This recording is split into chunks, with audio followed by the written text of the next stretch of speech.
It's 1 o'clock. We're going to go ahead and get started. Thank you everyone for joining in person, online.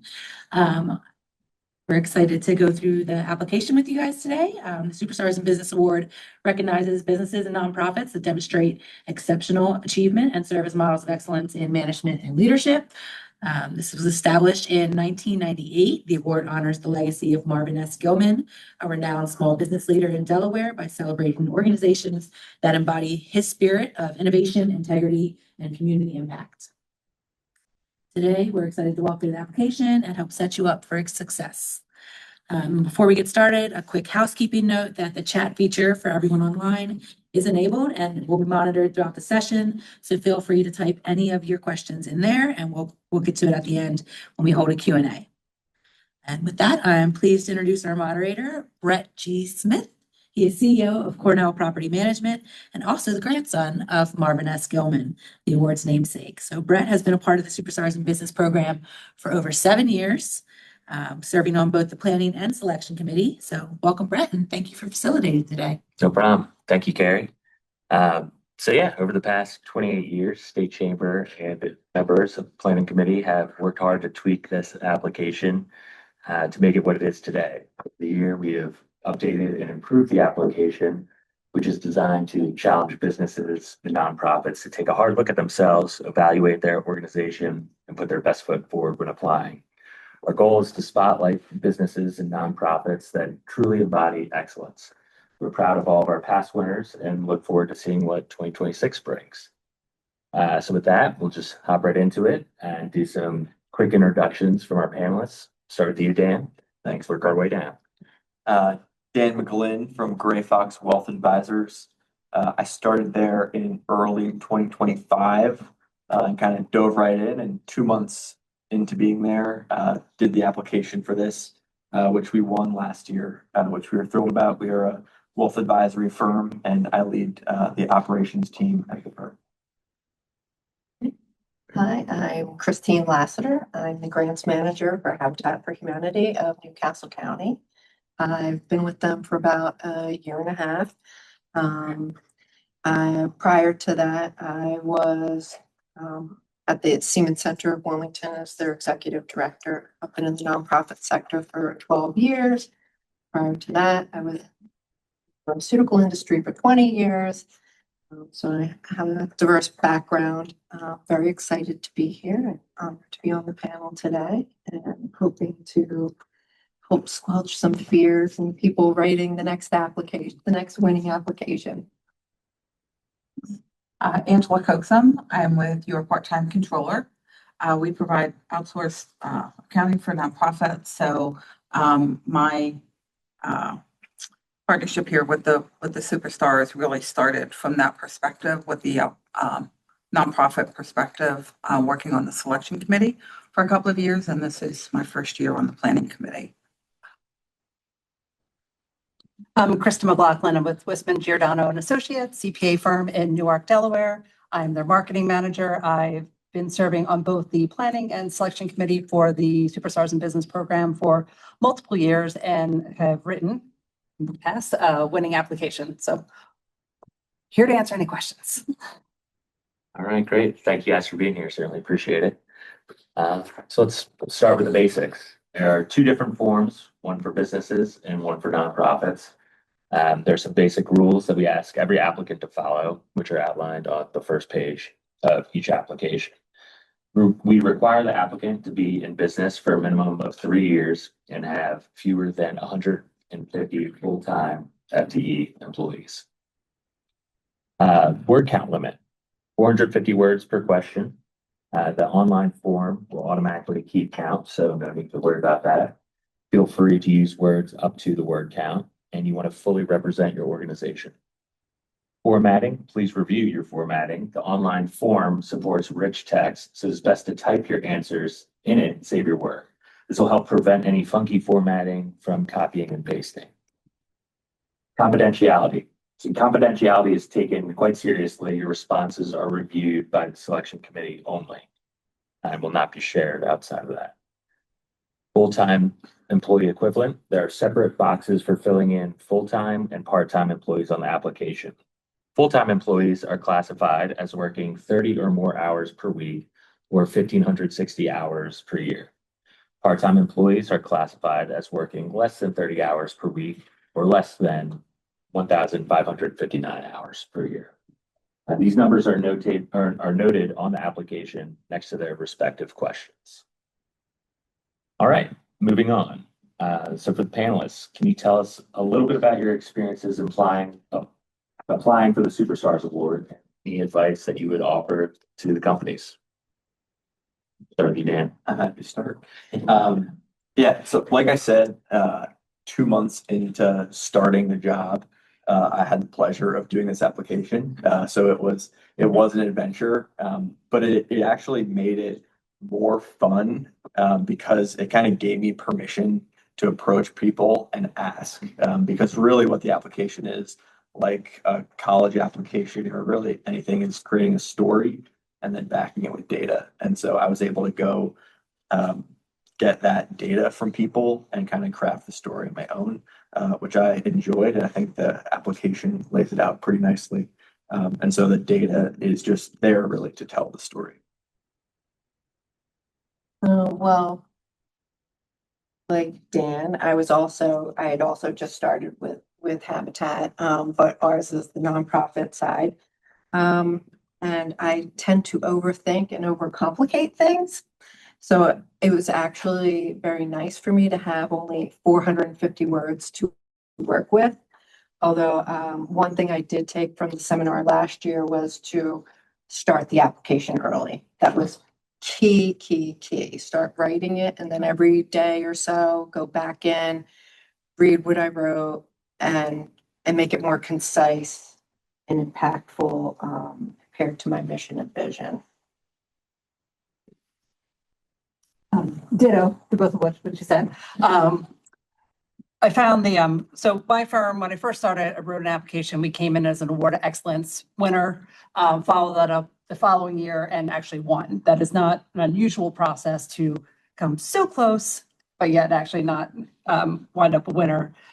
Brett will probably get into what's an Award of Excellence and what's a winner later on. But I found the whole process to be very positive because why do you work where you work? And it's an opportunity to do an analysis, do a deep dive. Also, for putting in the work, I found the application particularly useful in other venues later on because you have this nice, dense quality document. So it's worth a little bit of effort on your part. And to echo Dan and Christine, what you said, involve others because the more voices you have on something, the stronger your application is going to be. So it was just overall, take your time, get a random idea, jot it down, but it's a really good exercise and hopefully a celebration of why you work where you work or why you started the business or nonprofit that you're with. Awesome. All right. For those of you in the panel on the selection committee, what are some of the things that you're looking for in terms of a structure of a good application? Maybe some of the don'ts. Angela, I'm going to start with you perhaps. Yep, sure. So each of the questions within the application includes some superstar suggestions. So they're kind of hints of things that you can do within the application to really bring it out and highlight some things that are specific. So, each question is a little bit limited, but the suggestions really point to things that you should think about. So I would really encourage everyone to look at the suggestions as the actual questions. Read them and fully answer the questions as if the suggestion were part of the question, because it's really giving some more, a lot more perspective and really helps the committee to understand best what's going on within the organization. And then following up with that, one of the questions asks about key metrics and tools you use to track success. Why are the metrics so important? Yeah, so, essentially the committee is trying to understand, how intentionally and effective, the organization is running as an organization. And the metrics and the tools that you use within the organization really help us to understand how are you measuring yourself? how are you understanding kind of what's going on within the organization, and how are you attempting to better the organization? So, the metrics really kind of give us some indication of what you're tracking over time, how you're comparing against specific goals and benchmarks within the organization, and how you're using that information to make informed decisions, which obviously can better the organization. So the more that you can identify what metrics you're using within your organization and those tools, that help us to understand how you're using that information to make improvements. Going a little bit further with that, Krista, I'll send it to you now. What kind of data does the committee like to look at? The data can tell your story as much as your words can. So if you make a statement, we're great, that's great. And thank you for that. And I appreciate that. However, what does that really mean? Or take social media, for example. Well, we grew our social media followers. Okay, what does that mean for you, your story? And that's what this all is going to come down to, is the uniqueness of your narrative. Like, don't worry about anybody else. Make sure you're telling us your story. Like, if you grew your social media followers by 50, I'm just obviously picking a number, and last year you grew them by 2 people. Well, that's a huge increase. Congratulations to you. Tell us the story. Like, you're backing up, like, we grow social media followers, put a number behind it. We, acquired more grants. Well, what did you do to that? Well, how much of the growth? What is your profit over this year? Are you carrying more debt? Are you carrying more, what are those numbers? So basically, just like you have to cite anything else, if you're writing a grant, or you want to make a supportive statement.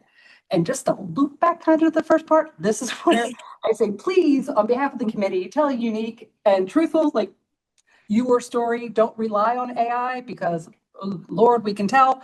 And so, this is the time to just make sure it's an authentic voice. Feel free to use AI for grammar and spell check. On behalf of the committee, please don't send something riddled with typos and errors, because you should be proud of what you submit, and it's a direct reflection on you and your business. But that's what we're looking for, something quantifiable. You make a statement, just back it up. And that's where the different voices come in. Again, I'm a marketing person, and with a bunch of accountants, I have a perspective on things. They have a perspective on things. The 2 voices together make a stronger application. Yeah, and to add on to that too, the data helps add to a more complete story. You can tell your story just with words, but backing it up with numbers, facts, and figures also helps it stand out to the selection committee. That because we read so many applications, they all transparently, for me at least, run together sometimes. The ones that stick out are the ones with the data points that are very direct. And I can say, oh, this company grew X amount with, whatever they choose to provide us, which again is confidential. But those are the types of things that stick out for me personally. I know others on the committee as well, but it also enhances that story. Anyone else want to add anything on top of that? I enjoyed going around the organization and talking to different people and seeing their passion and them living our mission. And I think that helped me to put the passion into my narrative as well, and be genuine and authentic, and definitely helped my narrative and helps my grant writing. And I would say also from a nonprofit perspective, you want to give a really good sense of what the outcomes are. What are the programs that you have within the organization, and what are you doing to benefit your constituents, and exactly, how that translates for the organization. I kind of always look for those things in a Form 990, so probably some of that is there for you already. So utilize that as well. Great. Moving on, question 2 focuses on your background. How can applicants use this space to stand out, Dan? Yeah. There are 2 questions, 2 parts to question 2. The first one I really took in the application as starting really high level. There's so many industries out there, and then the committee also works in their own industry. They might not have any idea. And so for us, it's what is a financial advisor, and then slowly drill down from there. Hey, here's the industry, here's some standard metrics, and then here's what makes us unique, and here's where we think that we're differentiated. here's kind of how our team operates, and really the characteristics of our team, and what makes us unique. And so for that, I think tying what everyone else said, it really makes it personal. Like for another nonprofit I work with, um, getting personal with their metrics instead of saying, hey, we bought 100 turkeys. It's, hey, we helped this family. And for Gray Fox, it's we help these families that have spent their whole lives making money, to be able to use it for good, to be able to use it for their retirement. And when you put that personal spin on it, it immediately grabs the attention of the committee, but also makes it personal, makes it memorable. And so that story in the background in that first part, is how I approach the question. And then part two is more about the origin story. Why is there a need for your business? How was the team equipped to start it? How did the leaders decide to take that leap? And then really like where have you landed today? And I made sure that I put some of that in that question or in that answer, just to show, hey, 7 years ago we were here. They made this leap. This was the situation. Jump to today. Here we are. We're doing the thing that they set out to do at the beginning, and really tie that story together to make it a concrete thing, that the committee can read and really understand the flow.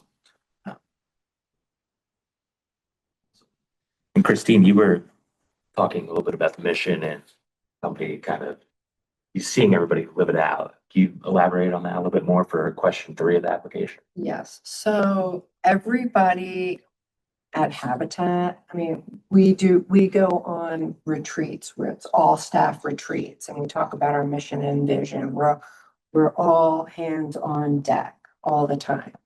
Every Friday, we have a all headquarters meeting. We get together and we talk about what we're doing or different challenges, like maybe the critical repairs department had during the week, with finding out more issues that they didn't realize, in the repair, and how the community has stepped up to help that family stay warm, dry, and live in a decent place. So we all live the mission, and I find that heartwarming. Great. Yeah. I think kind of wrapping all that together, like sharing the authentic story, right? So explaining what you do is one thing. And I like to view it like Dan said, we're wealth advisors, financial advisors. Well, what exactly does that mean? I may know, but I want to hear their perspective on it. And that helps it stand out. The authentic stories that Christine just shared and like being able to tie that all together in that answer, again, makes it stick out. But the key is avoiding the fluff, right? We don't want just a bunch of buzzwords, things like that in there. They're like, we're great. We do this, we do that, we do all these things. And it's not very focused. If you have a focused answer that answers the question and sticks out with your authentic story, that's a significant key. Uh, any other tips anyone wants to? No one. We keep mentioning just story and narrative. You don't have to worry about writing the great next like American novel here. Like bullets are encouraged for the people who are reading applications. Bullets are welcome. Part narrative, part substance, and an easy to read format is encouraged and welcome on behalf of the committee. All right, and then moving forward, focusing on nonprofits for a moment here. Christine, let's go back to you again, if you don't mind. There's a section on expense allocations. Why is that information so important? I think it's important for a lot of reasons. People reading the application want to see that we're a stable organization. We're not going to be here today and gone tomorrow. We're here to stay. It also creates stability within people who want to give us money.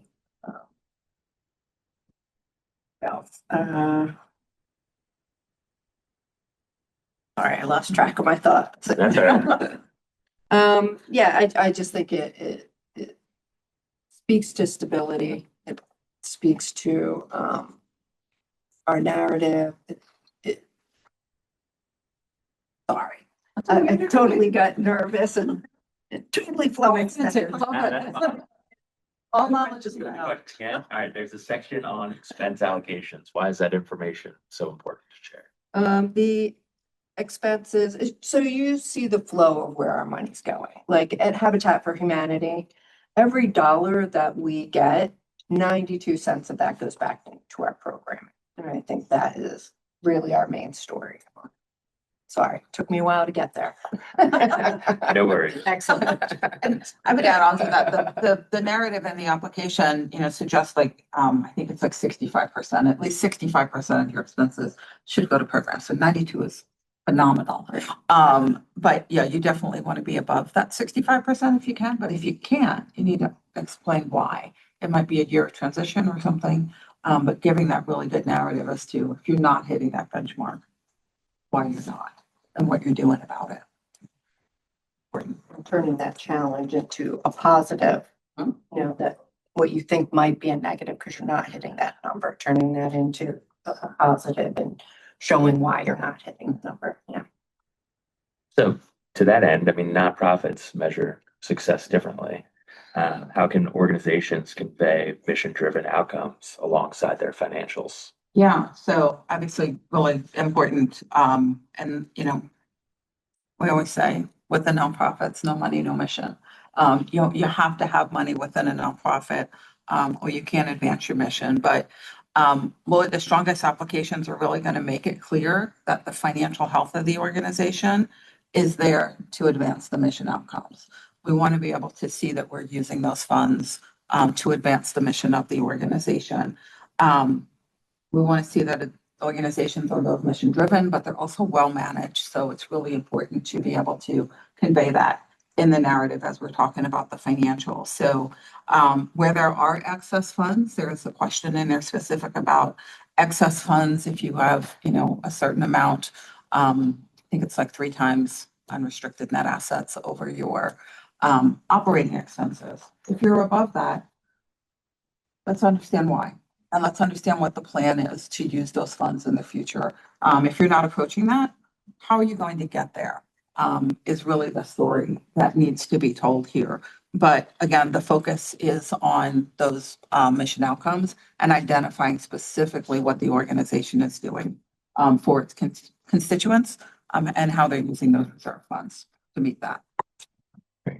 To add on to that, because it does get a little complex sometimes, if you do need help with the financial section for the nonprofits, reach out to Carrie and she will connect you with one of our committee members to help guide you to answer in the best way possible.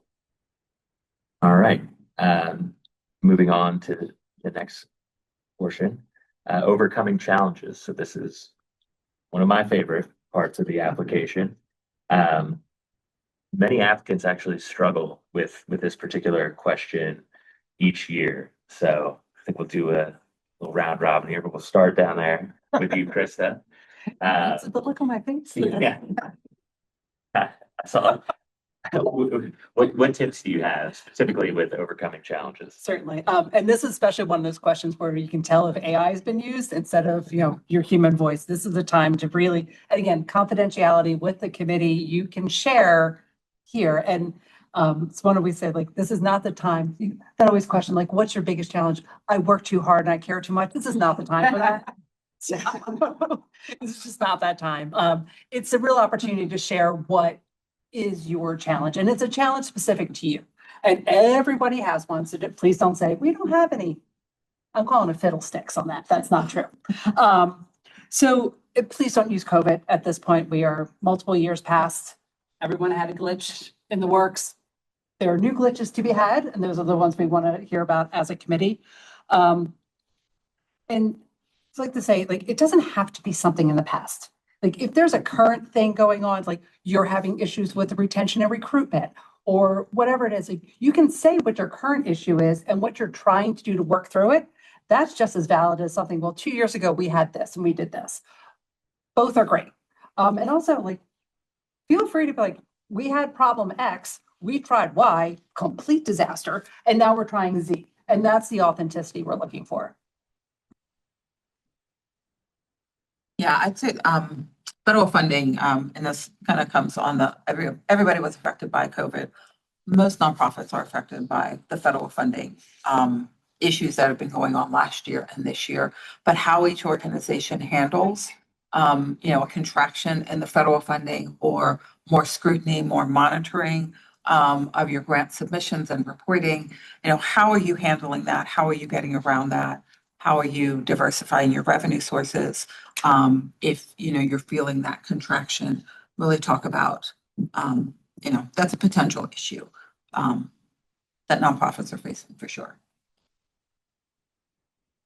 Yeah, I mean, I feel like we're all sort of feeling that economic stretch these days.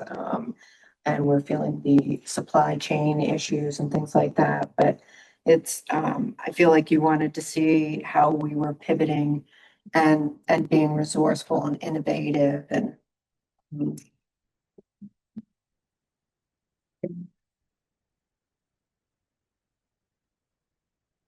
You have anything, Dan? Yeah, That's okay. I have a few things. I think like going deep into the problem and not kind of saying, oh, we had this thing happen and here's how we resolved it. And really like you have 450 words to articulate the problem and articulate the solution, use it. And it really helped to understand, hey, how did we solve this problem? So just going deep into it. I also when I would look at positive challenges. Like we were kind of had reached a plateau in growth. We grew really fast, reached a plateau, and used that opportunity to kind of restructure and had some people challenges and some organizational challenges in there that we used to restructure and do things differently. And so the challenges can be we're growing so fast, like how do we restructure? So doesn't have to be a life altering challenge that you're going through. But it's just how you came to a solution. And then kind of going off the AI, I think people use AI at the beginning and they put a prompt in and then they say, all right, AI can do the rest. But iterating can be very helpful and give it a lot of data, see kind of what it comes up with, write your own, put it back in. And that can really help to tease out the story. But it's on you to have the data and understand the problem. It's not going to be able to do that in a way that is your own voice. So that would be the last thing. Great. A few things to add on top of that. I guess, different aspect of AI. A lot of companies and industries say AI is going to take over my job. Okay. So what are you going to do about it? How are you going to prevent that? We want to hear how the challenge is affecting you and your company specifically. Those authentic stories really stick out rather than just like a general, as Chris has said, well, supply chain. We had supply chain issues. Everything was delayed. All right. Well, like what steps did you take to overcome that challenge? That's what we're looking for. One that stuck out to me, an application a few years ago was private equity that approached a firm to purchase the family business, which was enticing, but they kind of went a step-by-step process of how this came to be. Now they ultimately chose to not be purchased and move forward. So that was a unique challenge because on one side you're going to get bought out, the other side it's the family business that would ultimately taper off. So things like that to stick out are really important to consider when writing this and getting into the specifics of your company's challenges. And one more thing to add there, if your company's a franchise, has a national organization or headquartered outside of the state, you can still apply, but we want to know your challenge and issue specific to Delaware. Because that's where this is taking place. So you could have issues elsewhere, but we're really looking for your local challenges in the application.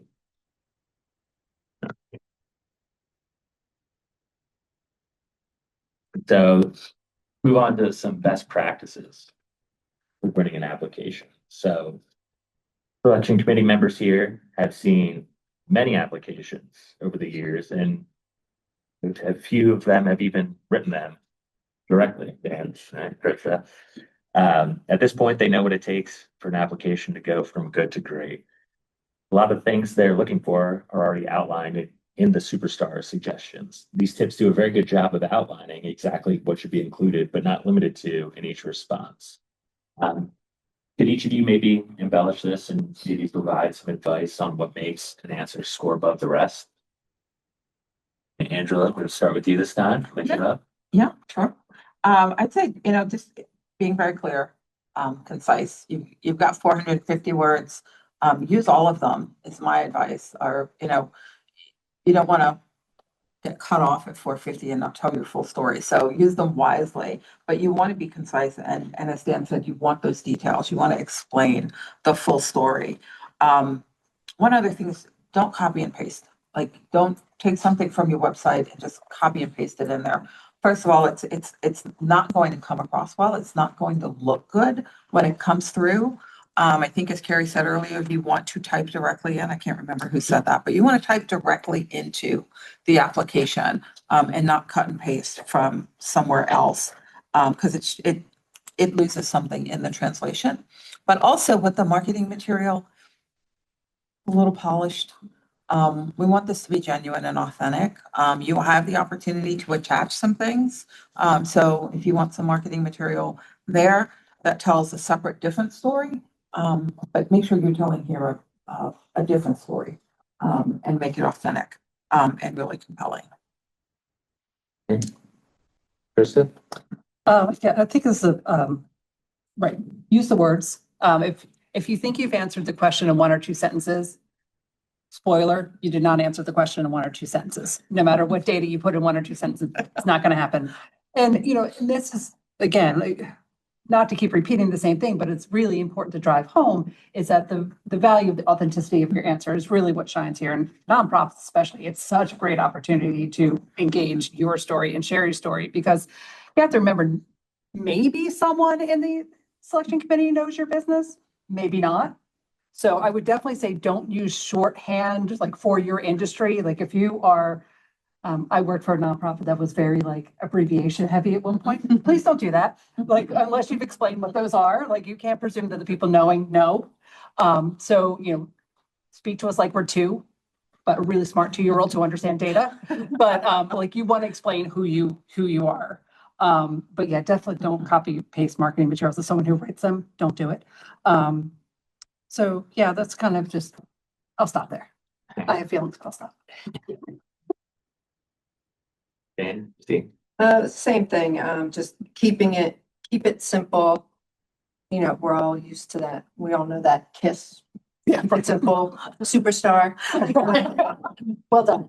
Yes.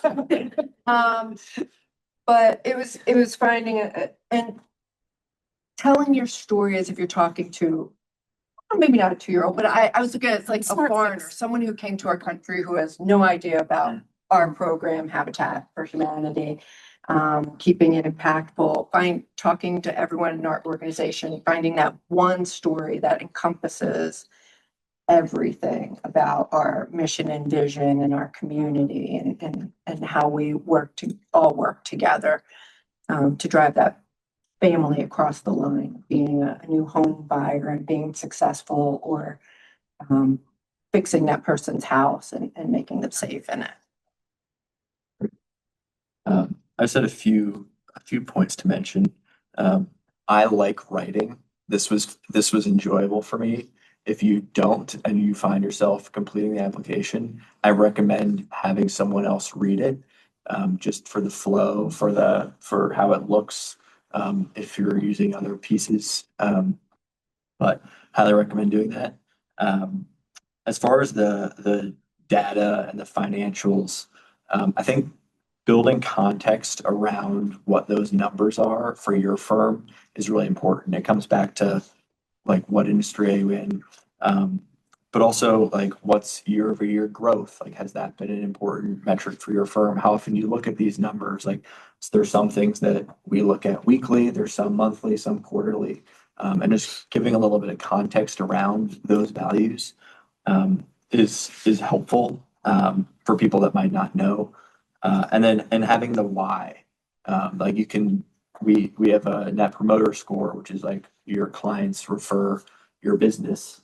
And so, hey, here's our value is what I put in the application, but the industry average is this, and providing a little bit of context around, hey, this is good, or maybe this isn't so good, and it's something we're overcoming. I think it helps create the story and give a little color to what does this number mean. Why you're the superstar Yeah. as to your competition or everybody else in your niche. Exactly.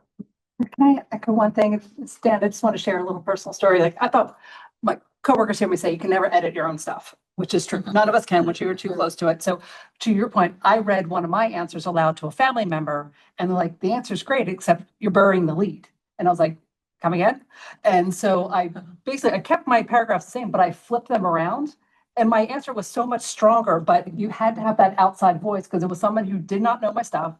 And I sat there, I read the question, here's the answer, and like, flippity flew, and then it was so much better. So yes, outside readers, decision. Second set. It's a winning Yourself, yeah. Yeah. Not Humans are reading it, so you might as well have a human read it. Yeah. Well, and somebody maybe who doesn't work, like you said, you did this with a family member, that's complete different audience, having somebody who's in your organization, they know what you're talking about, so they know where you're leading to. You want someone who doesn't know that. That's very, very helpful. Right. How about attachments? Those are valuable in supporting the points that you make in your application, but they don't serve as the application itself. You can include up to 2 pages attachments to support your application. Krista, what makes an attachment effective and what feels like a waste of space? Ooh, I have feelings about this question because, we're talking about data. I'm so sorry, Angela. I'm so sorry. Oh, man.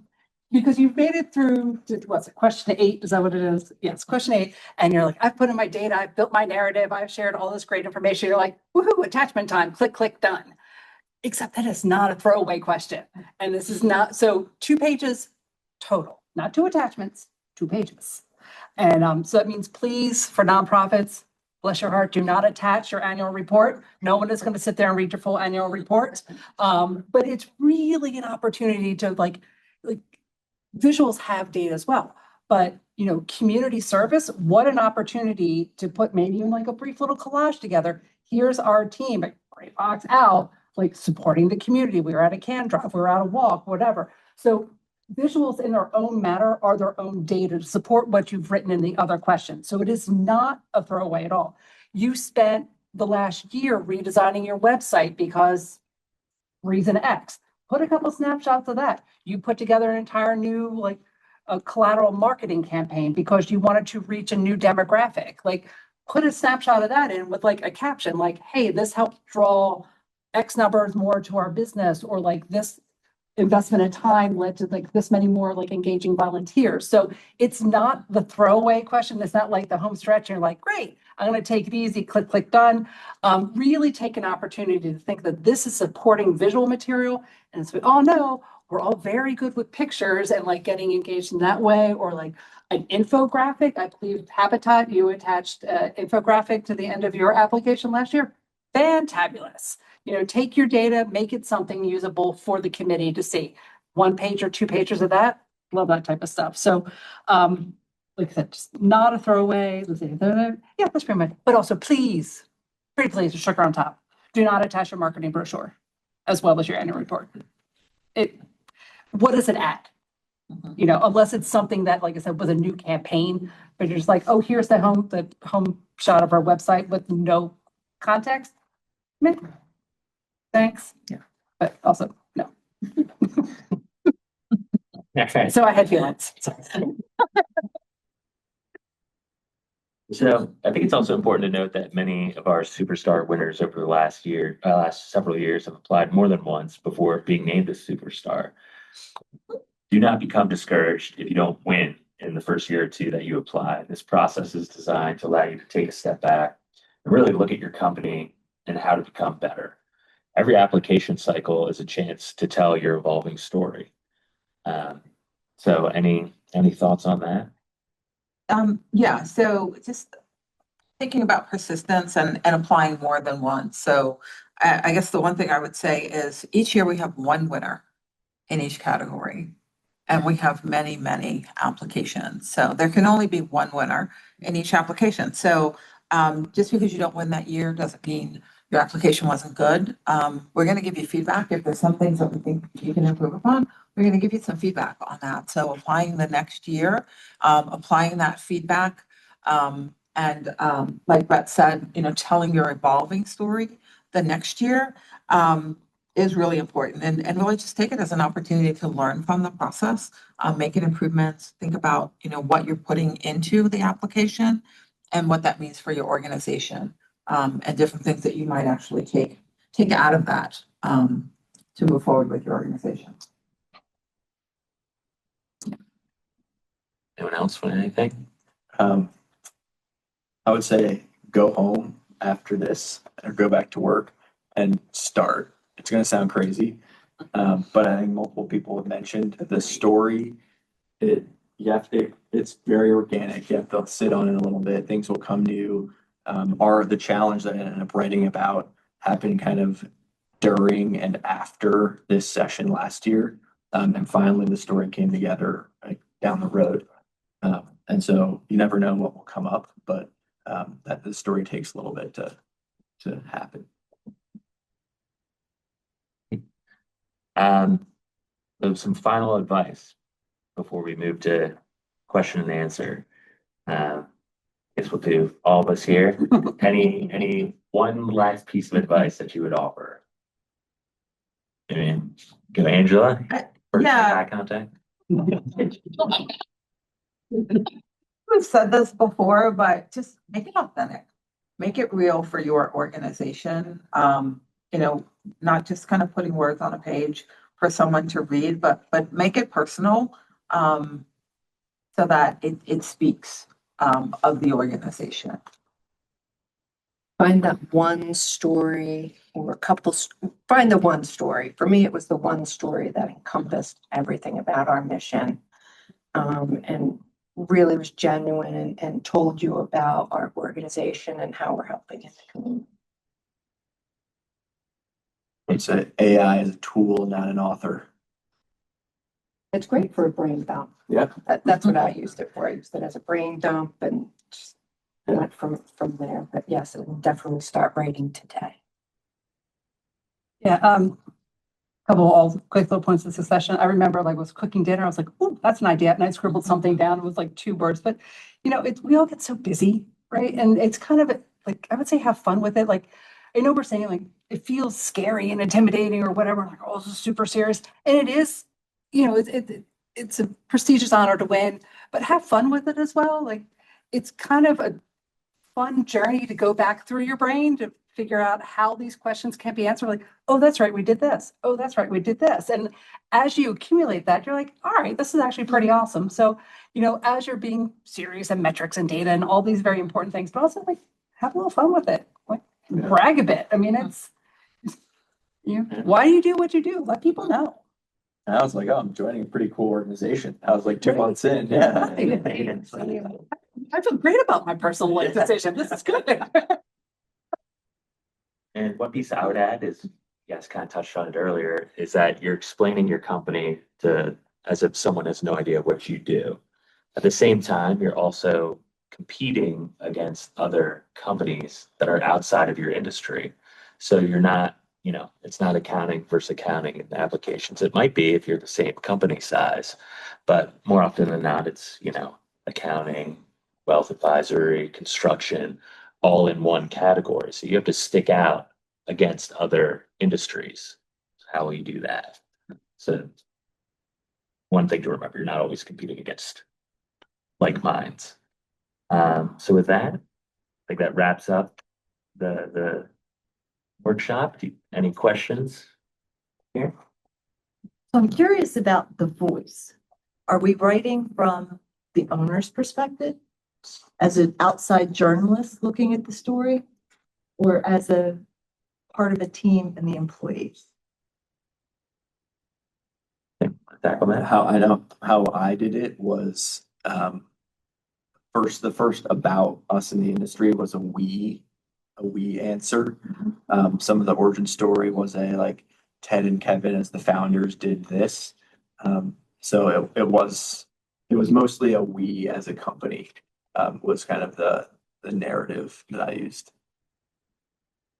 Same. I started out with the background and talked about us as a collective and what we do and how our community buys into what we do. I will add that in the challenge part, I wrote people's names out and said kind of the situation. So that was a little more specific. Second that point, Dan, especially when it comes to from a selection committee point of view, like when you look at the community involvement one in particular, just don't focus on your two, like if one or two founders or whoever that is. Like we're more interested to see like what's the organization doing as a whole? What's your company's or nonprofits, whatever commitment to service? It's great if one person does 30 things, but if you have 30 people then who do 0 things, it's not a resume for one person or looking at the organization as a whole. Would you say that's fair? Yeah. Okay. Yeah, definitely.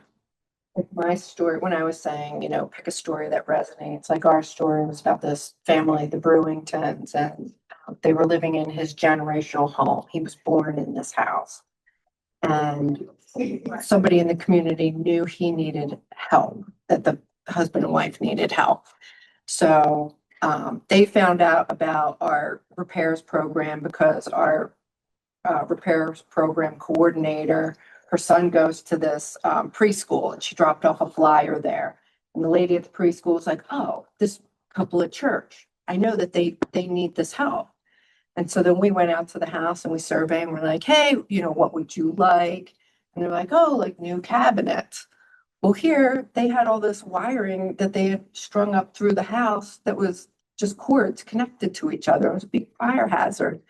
But we didn't know that. We couldn't see that because it was behind the walls. And then when the contractors got there and started ripping things apart, they found this problem. So we had already dedicated money to say, oh, okay, we'll give you a new roof and maybe repair your cabinets in your kitchen.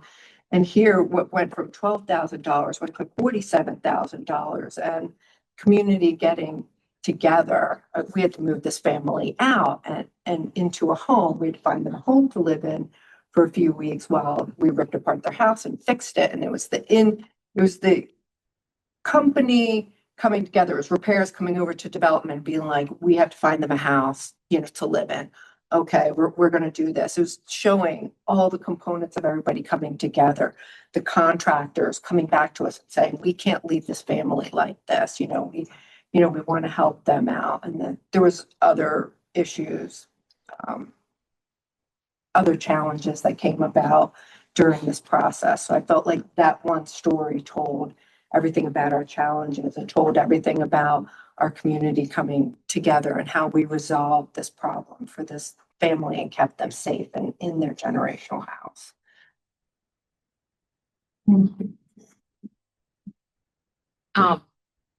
Maybe a Christine question, because you're a grants manager, right? Grants manager. What about this application feels different than other grant applications that you usually do? I guess because it was an application really just highlighting us and what we do, highlighting Habitat and actually what my coworkers do. I liked the fact that I got to tell their story and shine a light on them and the good work that they do. Don't be like me. Don't overcomplicate things. Nobody's trying to trick you. Like just like Angela was saying, like read the suggestion and go with that. Like they're almost handing it to you. Don't overcomplicate it. Just take the application and read it and do what they said. Yeah. Thank you. other questions? Great. Well, Carrie. thank you. Thank you, panelists. Thank you, Brett. Thank you, everyone attending. So the deadline to apply is Thursday, July 9th at 11:59 p.m. So that's a midnight deadline. Online application can be found at www.dscc.com/superstarsinbusiness. All applications must be submitted online. Email applications will not be accepted. If you would like the ability to edit your application, you're able to do so until the 11:59 p.m. deadline. You'll need to click save and enter an email address that you would like the URL link sent. You can reopen the application at any time when you're ready to enter more responses. The attachments, PDF attachments, can be uploaded directly with the application. And when you're finished filling out the application, you just simply hit submit. That sounded weird. Simply click submit. Once submitted, a confirmation page will appear. If you have any questions, feel free to email me at kwelcher@dscc.com. After the application closes, our selection committee members will receive the applications for review, and the committee will meet in August, mid to late August. Winners will be announced by September. Everyone will get a call or an email from me with the results of the application, and applicants not chosen as superstars will also receive their feedback letters after September. So save the date. The awards luncheon is on Thursday, October 29th at the Chase Center on the riverfront in Wilmington. If you're selected as a superstar in business, you will receive a promo video filmed at your location by 1440 Film Company.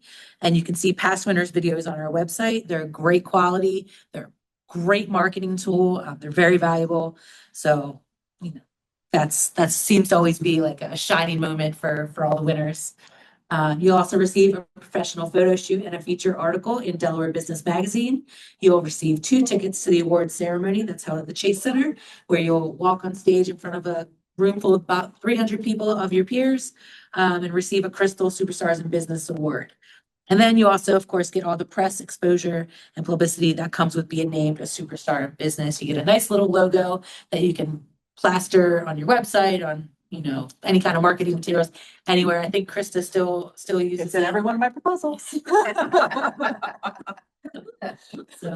So we definitely encourage you to apply. It's got a lot of benefits to it. It just costs some time and a little bit of effort. So if you want to connect with any of the selection committee members for a one-on-one advice, just email me at kwelcher@dscc.com and I can make an introduction.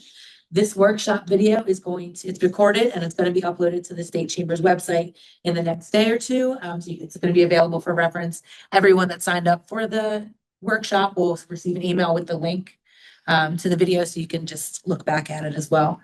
And yeah, that's it. So thank you all for joining us. Thank you, Carrie. Thank you.